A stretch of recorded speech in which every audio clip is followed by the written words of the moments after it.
ഇന്നും നമ്മുടെ മാവൊക്കെ നല്ല പൊന്തി വന്നിട്ടുണ്ട് കേട്ടോ. എൻ്റെ അടുത്ത് കുറേ പേര് ചോദിച്ചിട്ടുണ്ടായിരുന്നു എങ്ങനെ ഇങ്ങനെ മാവ് പൊന്തി വരണമെന്ന് കേട്ടോ. അതെനിക്കും അറിയില്ല കേട്ടോ. ഞാൻ നാട്ടിൽ പിന്നെ ഇങ്ങനെ മാവരക്കണ പരിപാടിയൊന്നും എനിക്കില്ലാത്തത് കൊണ്ട് അത് എനിക്കറിയില്ല നാട്ടിലത്തെ കാര്യം. ഇവിടെ നന്നായിട്ട് എൻ്റെ പൊന്തി വരാറുണ്ട് കേട്ടോ. ഞാൻ 3 കപ്പ് പച്ചരിക്ക് 1 കപ്പ് ഉഴുന്നാട്ടം എടുത്തത്. പിന്നെ അരയ്ക്കുമ്പോൾ നമ്മൾ കുറച്ച് നമ്മുടെ വെള്ളവലും കുറച്ച് ചോറിട്ട് അരയ്ക്കാറുണ്ട് കേട്ടോ. അത്ര ചെയ്യാറുള്ളൂ. എന്നിട്ട് നന്നായിട്ട് മിക്സ് ചെയ്ത് വെച്ചാൽ മതി.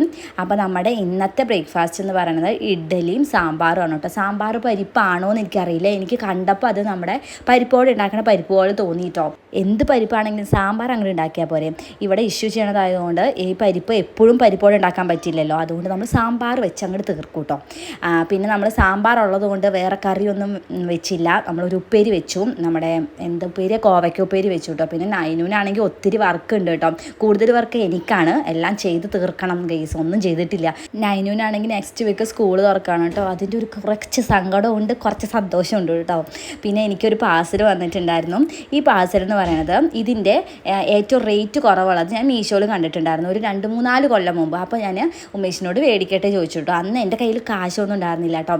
അപ്പോൾ ഉമേഷ് പറഞ്ഞു എന്തിനാ ഇത് വെറുതെ മേടിച്ച് കാശ് കളയണം. ഞാൻ അതിൽ കണ്ടതിൽ വെച്ച് ഏറ്റവും റേറ്റ് കുറഞ്ഞത് മേടിച്ചോട്ടെ എന്നാട്ടോ ചോദിച്ചത്. കാരണം എനിക്കറിയാൻ കാശില്ല എന്നൊക്കെ. എന്നാലും നമ്മൾ മേടിച്ചില്ല. പക്ഷേ എനിക്കിത് മേടിക്കണമെന്ന് നല്ല ആഗ്രഹം ഉണ്ടായിരുന്നു. ഇപ്പോൾ എനിക്ക് ഇതൊരു കൊളാബ് പോലെ വന്നു കേട്ടോ.